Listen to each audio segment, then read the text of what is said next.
How's it going, everybody? This is Rusty here at FCP Euro, and today I'm going to show you how to replace the front control arms in our G01 X3 M40i.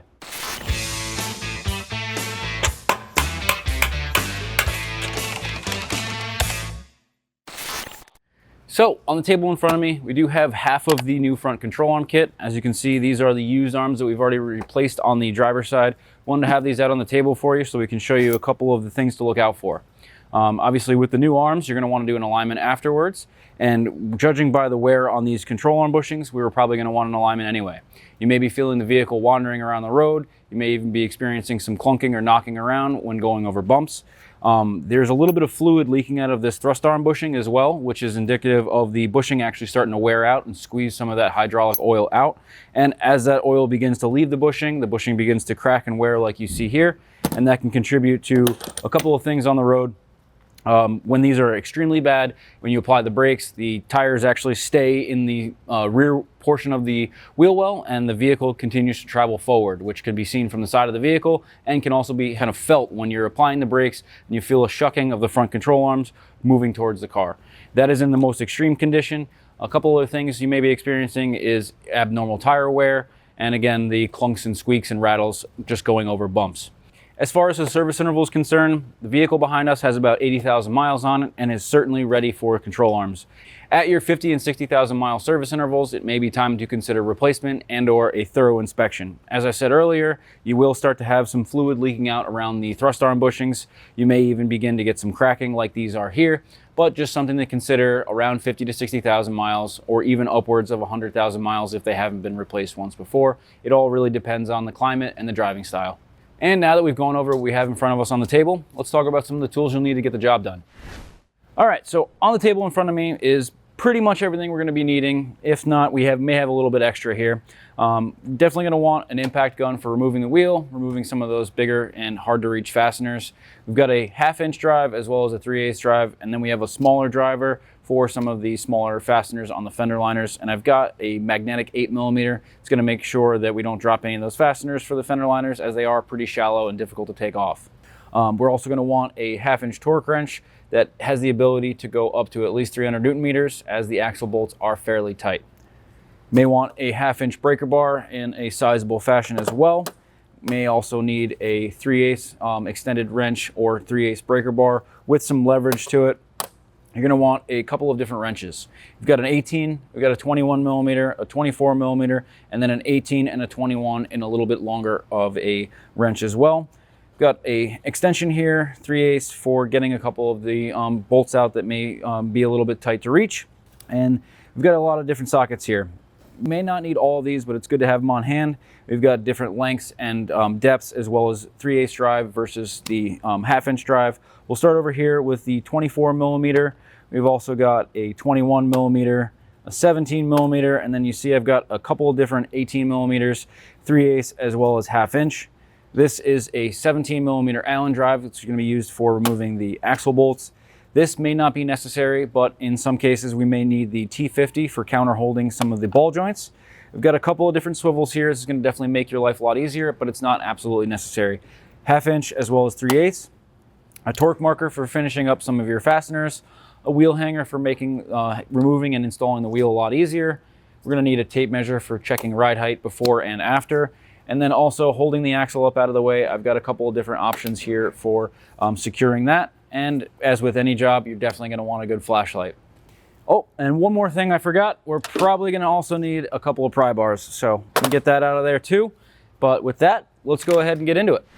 Before we get started, before you get the vehicle up in the air, before you suspend any of the suspension, you do want to take a note on all four corners to do a ride height measurement. Generally, you can go from the center of the BMW logo, the top of the wheel, or the bottom of the wheel to the edge of the fender. You just want to have that reference point so you know where to tighten the control arms, and you have the similar point of reference so when you tighten those bushings on the control arms, they're not over tensioned or stressed beyond their limit. So we're just going to take a quick measurement here, right to the center of the BMW logo. We're about 440 millimeters, give or take. And I'll do that on all four corners and give us again, a reference point so we know exactly where to raise the hub to when we have the wheel off and we don't have to compress the suspension on the ground. So we'll go ahead and get back to that later on in the video. But again, just take note of all 4 corners and make sure you know exactly where your ride height is. Now, the first step's obviously going to be to remove the wheel. This vehicle does have a wheel lock, so make sure you have your wheel lock present. Now, once we get this wheel off, we're actually just going to pop the center cap out so we can put the wheel back on and safely remove the axle bolt without chipping the paint on the caliper. If you may have watched our front control arm video on our G20, our very own Mike Hidalgo was nice enough to show us a little trick on how to remove the axle bolt while the vehicle's still up in the air. But with this one having these fixed calipers and the nice blue paint on there, I don't really want to do the screwdriver in the rotor trick and possibly damage the caliper. So if you'd like to go ahead and do that style, you're more than welcome to. However, I'm just gonna remove the center cap real quick and put this one back on, cracking that axle bolt on the ground. Now, I understand not everyone's gonna have a high-powered impact gun. This is a little trick of the trade that you can use to get the axle bolt out manually without having any power tools. So we have a 17mm Allen on a very long breaker bar, and I'm just gonna crack this one loose. There you go. And now we can take that out with ease without doing any damage to the rotor screw. If you were to take the impact gun and go after that with the rotor screw still bolted in, you could do damage to the rotor screw, snapping the head off. So you may want to just take a second to throw a couple of lug bolts in there or remove that rotor screw altogether when you're impacting that. It'll save yourself some time in the long run and alleviate you from having to remove a broken screw in the rotor hub. So we'll get this wheel back off and continue on the job. Now, one thing I'd like to note, this side does not have the headlight level sensor that's attached to the driver's side control arm, nor does it have the brake level sensor. So keep in mind that you will have the brake wear sensor to kind of work around. You don't have to remove it, you don't have to get it out of the way, but just keep that in mind while you're doing work on the driver's side. Now, we're gonna go ahead and get the car up in the air a little bit further and continue work on the bottom side of these control arms. All right. And before we actually get into the nitty-gritty portion of the control arms, we do have to get a couple of these panels off just to give us a little bit of room to get some of the fasteners. We don't need to take off the main center splash shield, we just need to take off this little corner panel right here.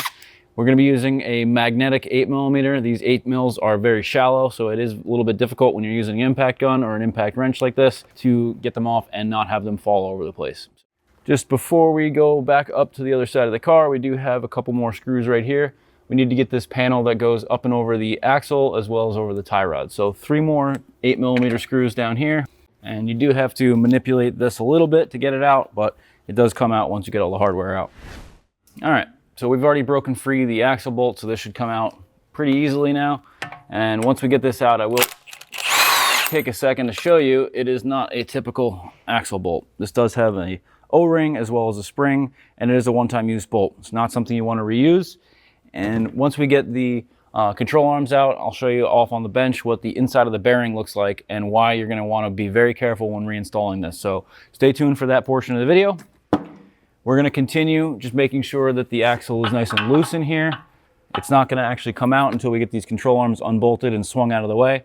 So just be mindful of that. It is loose in here and can bump into the ABS sensor. So just be really careful that you don't pinch that ABS wire or damage any of the axles. So now we're gonna move on to the rearward inner control arm bolt here. If you were doing just the thrust arm, just this front arm here, or just doing just the bushing, you would need to either unbolt the control arm here, or the tie rod as well. Because we're doing both of these arms, we do have the ability to unbolt these both at the same time and swing this knuckle out, leaving the tie rod secured. So we're going to be working with just these 2 arms here, and we're going to need an 18 and a 21 to release the inner wishbone here, and then an 18 and another 18 to release the tension strut.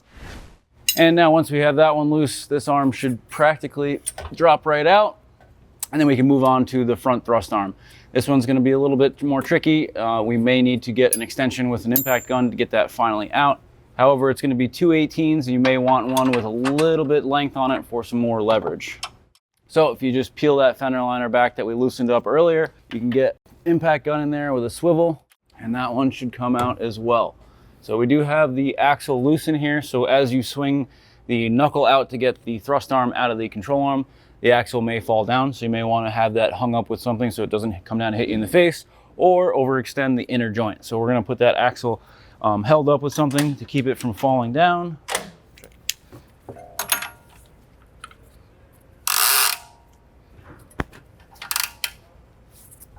So I'm just going to swing the knuckle out of the way. Again, tie rod's still attached, so it's going to kind of pivot off of that. I've got the axle held up by this rope ratchet back here, which I'm just tucking the back. And what I'm trying to do is just get that control arm out of the subframe. So as we're pivoting it out, we're going to guide that control arm out of the way. All right, once you have the bolt out of the tension strut, and that is fairly loose, and we also have this one drop down, we're going to be working on these outer ball joints underneath the axle. You can see I've got the axle swung up and out of the way. That way we can work in this area, getting these ball joints in and out of the knuckle. I would like to point out though that if you do live in a rusty climate and above the rust belt, and which you already know that your vehicle is probably going to give you a hard time, you may want to check out our G20 front control arm video, in which our very own Mike Hidalgo struggles immensely to get these control arms out. He kind of had to beat them out of the knuckles quite a bit, and he was able to save the knuckle. However, the control arms are being replaced. So if you're suspecting that you may have that same situation, be sure to check out that DIY as well. However, I've already done the other side, and I'm pretty sure that we're not going to really have a hard time with these. Luckily for us, we did buy this car from the south, so not really much corrosion or rust happening here. So we've got a 24 millimeter on the ball joint here. I'm just going to take the impact gun. As you can see, that one was spinning quite a bit as we're getting towards the end. If you're having the same difficulty, you may need a T50 as well as a 24 wrench to counterhold the center of the ball joint. And just like the other side, we do have a pretty severe crack. We've got plenty of the hydraulic fluid leaking out of there.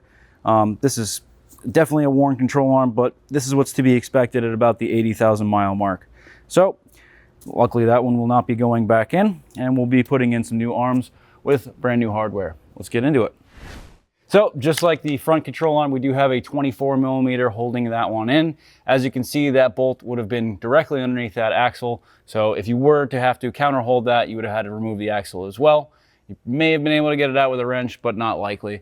We're going to try to get this out with an impact gun here and make our lives a little bit easier. If you don't have the impact gun available, it's definitely going to be a little bit of a tight bolt, and you're probably going to have to break that free, which you're going to be fighting the pivot of the tie rod here as this knuckle is going to go in and out. You'll notice we're probably going to fight this, tightening these ball joints back up as well. So if you do have an impact gun, I highly suggest it. Otherwise, a breaker bar and somebody else on the outside of the car to hold this knuckle still while you're breaking that one free. There we go, got the nut off. And control arm came out just fine. There's not really a special tool that you can use to pop these out. You definitely don't want to hit on the knuckle here. This is a cast aluminum knuckle, so if you try to smack this to try to get those to come out, you could disform the seat, or you could even crack the knuckle. You're going to want to hit on the control arm, and you're going to probably want to alleviate from using too much heat. These are steel, these are aluminum, so you do get a little bit of corrosion in there. So just keep that in mind when you're taking these apart. You don't want to do any damage to these knuckles. These are a lot more expensive than just replacing the control arms. So with that, we're almost ready to start reinstallation, and we're just going to clean up some stuff real quick, and we'll be back in a second. So before we go ahead and assemble the front suspension, we do have the control arms out now, and I thought it'd be a good point to talk about the construction of the front bearing as well as the front axle. You can see the serrated marks on the inside of the bearing here. This matches the front axle shaft. So when the axle goes into there, it's supposed to mate in between these little fluting pieces here. It is imperative that when you do assemble the axle, you kind of put a hand on the back of the axle and kind of force it into the wheel bearing. When we're tightening this back up, you'll be able to feel the axle engaging into these little serrations, and if it does not, it actually sits on top of those and doesn't actually reach the final torque spec. At that point, the axle can slip and come loose and do damage to the axle as well as the bearing. So again, it is very important that when you're putting this back together, you keep a hand on the axle, forcing it into the backside of the bearing while tightening up the axle at the same time. We'll get into that further when we get the axle reassembled, but I just wanted to take the time here now while it rings apart and kind of explain it a little bit further. So now we're going to go ahead and install our front control arms, but just keep that in mind for later on. Now, luckily for me, I've already installed the left side, so I know which side the right side is. The control arms cannot be installed improperly, but to make your life a little bit easier, there is a stamping on these genuine arms indicating right and left. So we're going to start with the front bushing. And before I talk about that, I did want to mention that if you did take the tie rod out and you're installing just the front control arm, there is a provision for the specification at which you should tighten the inner bushing here. Once you have it seated in the control arm, you can have this ball joint 20 millimeters from the seat here to the bottom of here, in which you can tighten that up. We're actually going to have the suspension compressed, so we're going to tighten both those joints together, and we're not going to need that. All right, so on the rearward or wishbone control arm here, the ball joint will simply seat in there. We're going to screw on our 24 millimeter nut, and if you don't have the impact gun in which we used to remove that, you can certainly counterhold that with a T50 and the 24 millimeter wrench. I'm going to use the impact gun just to kind of start this and get that closer to there.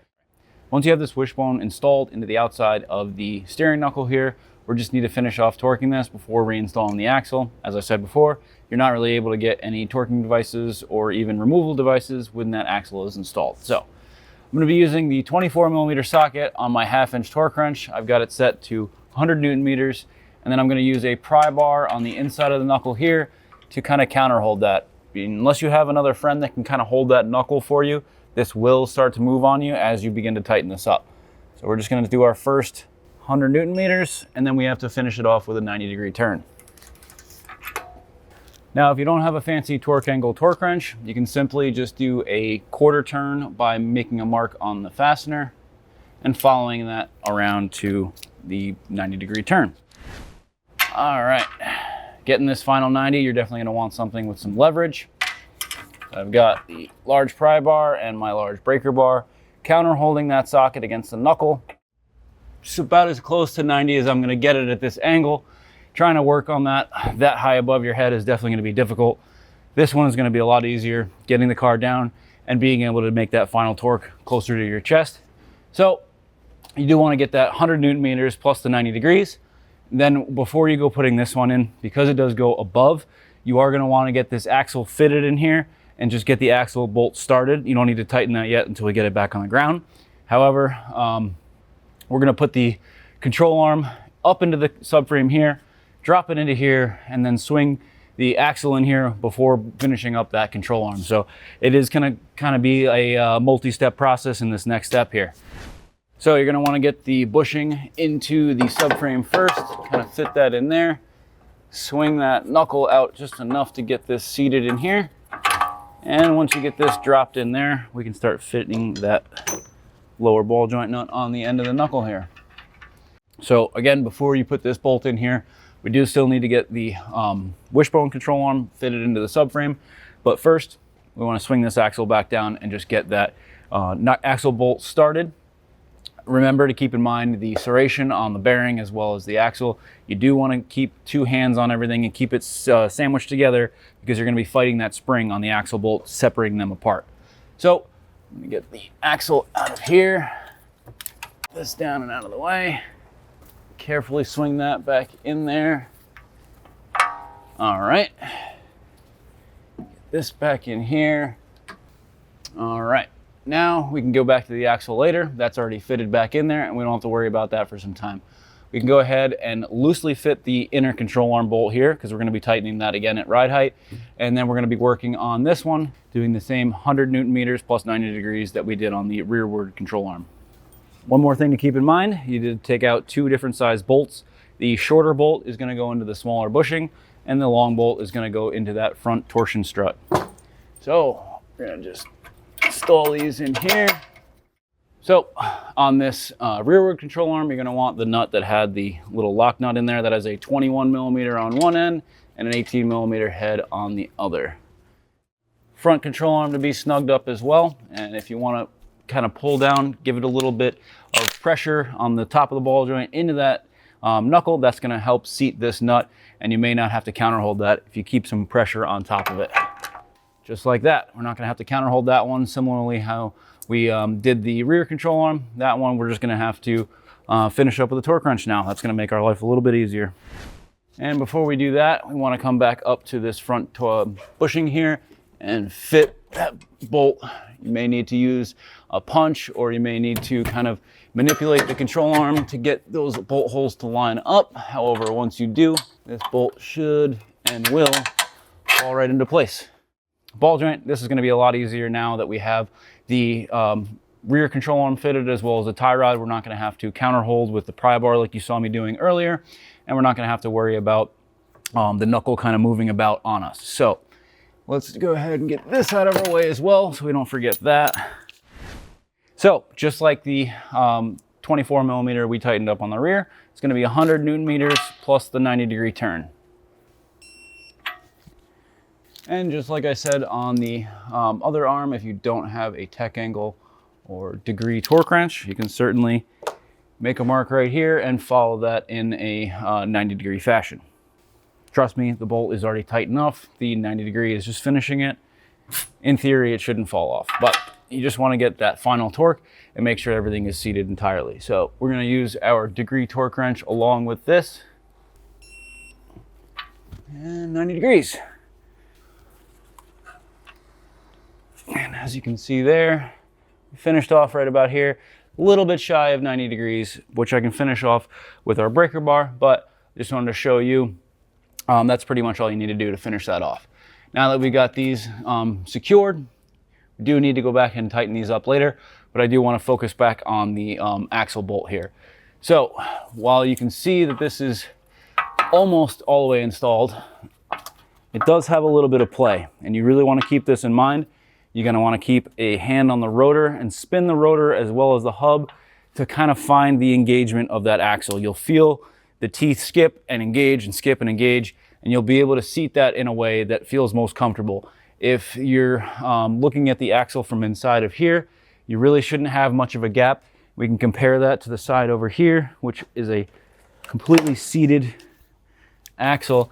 You can see there's really not much space in between the axle as well as the hub. And if you have much more space than that, you're probably not all the way seated. So it's good to get that tightened up before you go ahead and torque it down, and just come back here and check that fitment here and make sure that this is secured.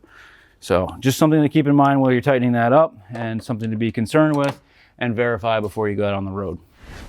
Now, the best way to go about this, again, is to kind of have a hand on the axle on the inside as well as a hand on the bit while you're starting that, and seat that firmly into the bearing before really getting anything secured. And while you're tightening up, kind of just wiggle and feel, make sure that it can't be moved. Tighten up the axle bolt as best you can by hand. Once you have some spring tension on there, it shouldn't go anywhere, and it should kind of find its home into those grooves. But it's not something you want to just go put the bolt in, zip it in with a gun, and go on your merry way. You do want to verify that it is firmly seated into those grooves. So again, just go back and double check. You can see that there's not much of a gap between the actual face of the axle into the steering knuckle. That gap should be very minimal, and you shouldn't have much play, if at all, at any. So I'm just gonna give this a small zap with my impact gun just to finish that off, while keeping a hand on here, just feeling if there's any imperfections when that tightens up. So that's all we're gonna do right now. It's about a 210 Newton meter plus 90. I believe there's a little bit more sequence to that, but we'll go over that once we get the wheel on, and we'll finish that tightening up. So we've got this tightened up, we got that tightened up.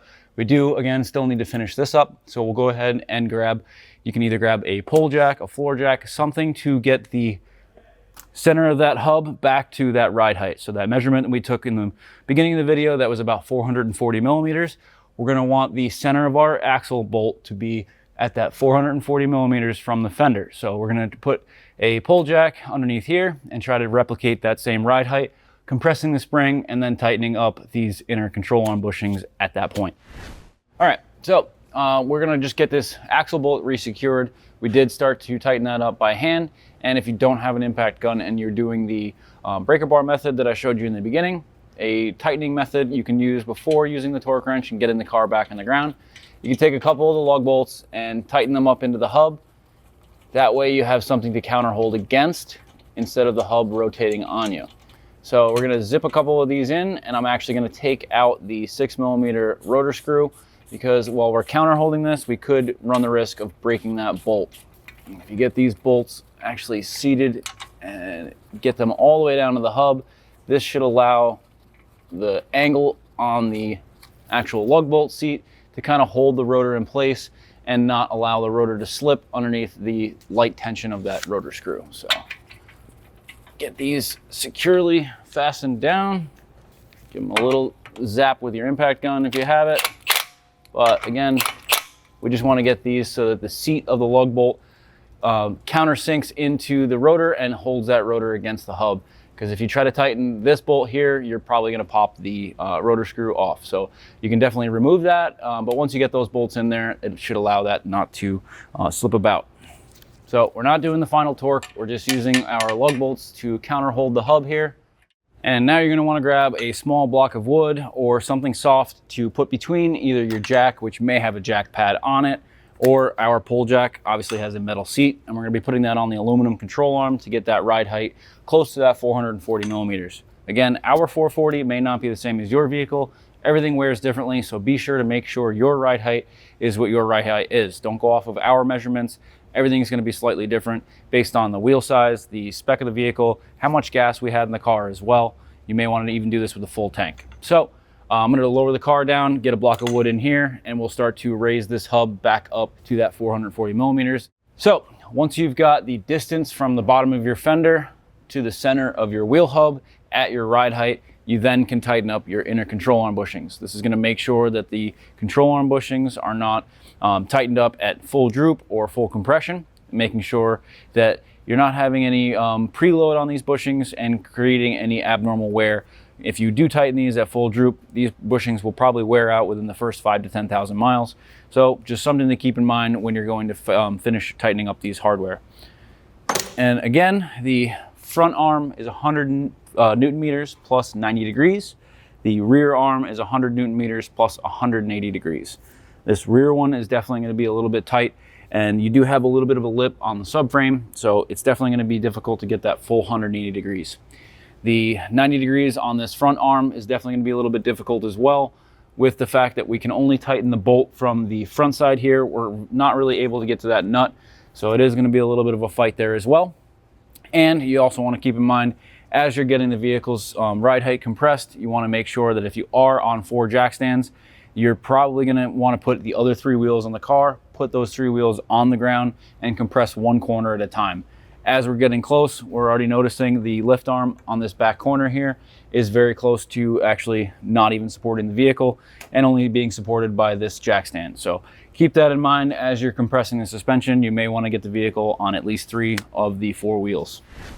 So just like removal, we are going to use a 21 millimeter on one end, and we're going to counter hold that with the 18. Get this nut snugged up here. We just barely started this earlier, so I may need to just run this down a little bit before this snugs up. All right, that was 100 Newton meters. Now we need to do a 180 degree turn on that rear one. Now for this one, we're gonna need 2 18 millimeter wrenches, and the nut that's on the inside here, we're gonna just kind of counter hold with an 18, and I'm gonna use that gun to just snug it up close. Now, the only thing we have left to tighten up, other than a couple of small belly pans we need to reinstall, will be the axle. So I'm going to take the jack out of here. I'm going to put the cover on the inside here as well as the one up here. All right, now one more thing I wanted to talk about before we go put the wheel back on and tighten up that axle bolt. Inspect your lug bolts. The wheel lock that we have here is in very good shape. You can see that it's probably not been on the vehicle for the entire life of the car. When you compare that to an older lug bolt that's definitely been removed and replaced a couple times, as you spin the lug bolt along the seat, you can see there are a couple of points where some of the aluminum or steel coming through the painted portion of the lug bolt is starting to show. When that paint starts to disappear from these lug bolts, BMW does recommend consider replacement, and when it is a completely shiny surface, it's definitely time to replace your bolts. So while you have the wheel off, inspect all 5 lug bolts on each of your wheels and consider replacement depending on the condition. Ours has about 80,000 miles on it, and we're going to have these wheels on and off doing a couple of DIYs, and we're probably going to be replacing the wheels down the road. So we're probably going to have some new lug bolts. If not, we're going to do a stud conversion. Just something to think of while you have your lug bolts off. Really get a good look at that seat and make sure there's not any metal showing.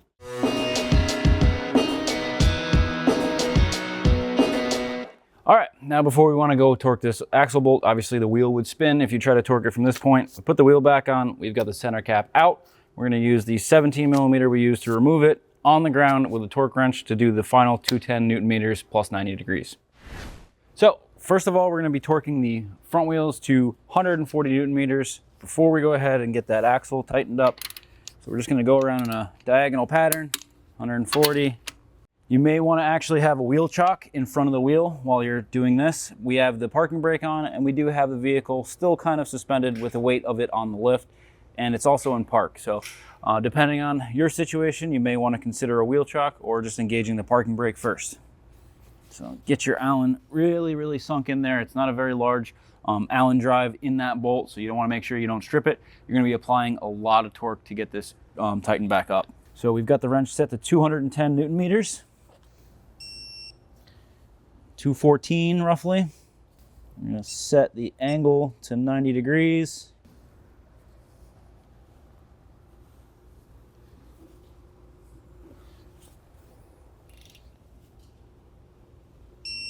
All right, about 91 degrees, that should be okay.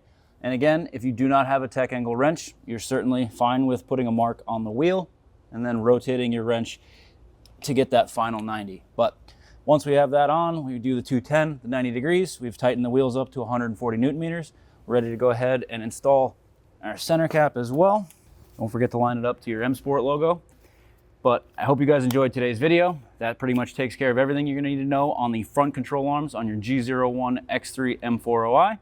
So if you liked today's video, don't forget to hit that like button. If you have any questions, comments, or concerns, get down in the comment section down below, and we'll have plenty more videos on this vehicle and many others like it, so don't forget to subscribe. Thank you guys so much for watching. We'll catch you on the next one.